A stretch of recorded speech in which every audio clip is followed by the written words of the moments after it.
다음 질문은 이거 유산화를 하면서 원래 약간 질문이 되게 단순한데 제가 조금 더 넣은 거야. 심란한 마음을 릴렉스하는 마인드 컨트롤 방법이 있다면. 심란한 왜 글쎄요. 그러니까 심란한 마음을 상승시키는 거는 두 가지 마음이 있어요. 겸손한 마음하고 감사한 마음이 있으면 심란한 게 해결이 돼요. 예를 들어서 파트너가 속을 썩일 때가 있어요. 그럴 때가 있으면 심란하죠. 근데 저 사람조차도 그 사람에 대해서 내가 바라보는 눈 자체가 저래도 저 사람한테는 이런 감정이 있고 저래도 저 사람이 나한테 해준 것들이 있고 그러니까 그런 거 있죠. 지금 당장의 평가를 바라보면 심란해. 지난 시간 안에서 좋았던 것들을 생각한다거나 그 사람과 나의 교제했던 것들 중에서 이렇게 되새김질을 해가면서 관계적으로 나빴던 순간의 찰나를 가지고 평가하거나 기분을 다운시키는 게 아니라 그게 있기 때문에 더 좋았던 걸 가지고 그걸 상승시키려고 노력을 많이 하는 편인 거예요. 그리고 그 사람 자체에 대해서 존재로서 감사한 마음으로 마무리를 짓지 못하면 그 사람을 다음에 대면할 수가 없어요. 그래서 그 사람이 물론 나를 어렵고 힘들게 하는 경우도 있지만 나를 행복하게 했던 경우도 있잖아요. 우리가 자식 키우면서 애들이 언제 효도 다 한대요? 어릴 때. 그래서 어릴 때 효도했던 그 애들 보고 속썩이는 사춘기를 견뎌낼 수 있는 것처럼 사춘기 같다라고 생각하고 나하고 교제하고 좋았던 순간들 생각하면서 다시 그 시절을 상기시켜가면서 그 관계를 회복하려고 노력을 하죠. 그리고 또 신난할 때가 굉장히 많이 있는데 생각보다 잘 되지 않거나 내 맘 가지 않을 때가 있어요. 그런데 사람이 이치적으로 봤을 때 세상에 내 맘대로 될 것 같으면 세상이 아름답겠죠. 그게 불가능하다는 거예요. 내 맘 같지 않고 내 맘대로 되지 않다는 것 자체를 그냥 상식화 시켜버리면 되는 거고요. 내가 교만하다는 생각을 하는 거예요. 왜 내 뜻대로 다 돼야 된다고 생각하고 왜 내 맘대로 돼야 된다고 생각하는지 겸손하지 못하게 내가 마음을 갖고 있구나. 내가 내 뜻대로 되지 않는 이유 중에는 내가 부족해서 생기는 것도 있을 수 있을 거고 내 자체가 조금 더 성숙하지 못해서 생길 수 있는 일이니까 내가 다시 나를 다잡는 걸로 가져가는 거예요. 상황 탓하거나 사람 탓하고만 한다 것도 없거든요. 그럴 때 그걸 겸손하게 그 문제에 대해서 나를 개선할 수 있는 걸로 되짚어서 나한테 나를 성장시킬 수 있는 동력원으로 가져가지 못하면 일을 진행할 수가 없어요. 그래서 늘 문제와 대면했을 때 저는 저를 바라볼 수 있는 기준이 생겼어요. 사람들은 어려운 상황을 만나면 본성이 드러난다고 그러잖아요. 어려운 상황일 때마다 제 본성이 보이는 거예요. 그 본성을 제가 봤을 때 별로야. 근데 본인이 원하는 추구하는 모습이 있을 거 아니에요.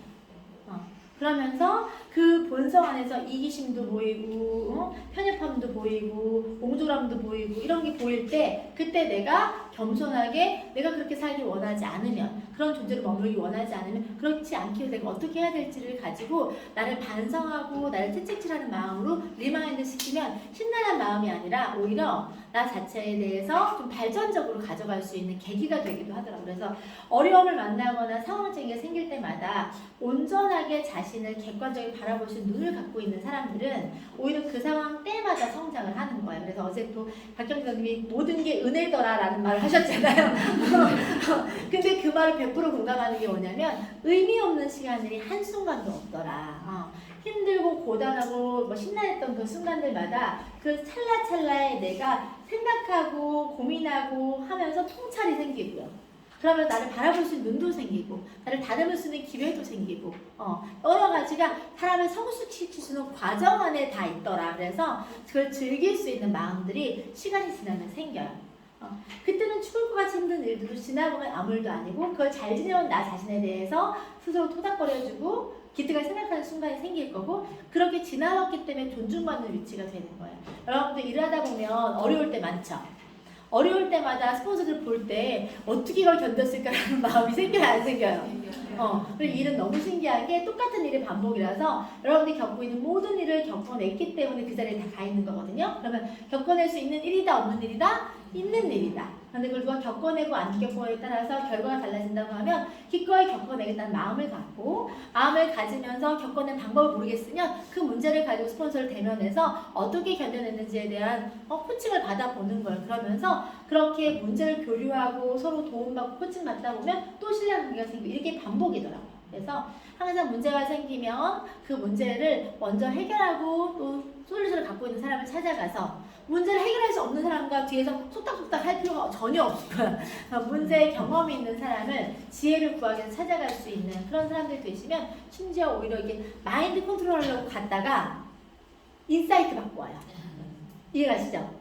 내가 마인드가 쳐져 있어서 갔다가 앞으로 발전적인 거 뭐 하나 팁을 더 얻고 오는 경우가 훨씬 더 많으니까 그렇게 하시면 더 좋을 것 같아요. 그리고 책을 많이 읽으세요. 이게 이런 경우에 사람이 사람한테 하는 말은요, 개인의 주관이 들어갔다고 생각하고 또는 저 사람과 나의 관계가 있기 때문에 스폰서가 하는 말이 잘 안 들어올 때가 있어요.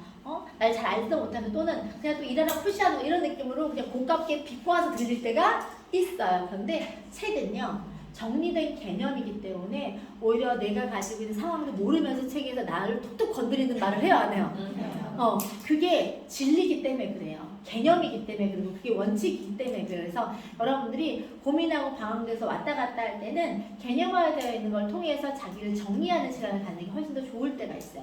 관계적으로 힘들어서 다른 사람 말이 들어올지 않을 때는 내 스스로가 깨닫는 시간. 책을 통해서는 책은 그냥 정보를 주는 거거든요. 책을 통해서 내가 깨닫는 거예요. 깨워지는 거라서 자신을 그런 환경에 던져놓는 것도 굉장히 좋아요. 갑자기 세븐앱이 탈 때 들었던 얘기인데 어떤 상황이 발생했을 때 누군가는 창으로 밖을 본대요. 그거는 남을 탓하는 사람이에요. 창밖에 보이는 사람들을 탓하는 사람이고 아까 거울 말씀하셨잖아요. 진짜 리더는 거울 속에 나를 보면서 나한테 문제점을 찾고 해결을 한다고 하더라고요. 그 얘기가 생각났고 들으면서 조금 더 반성하는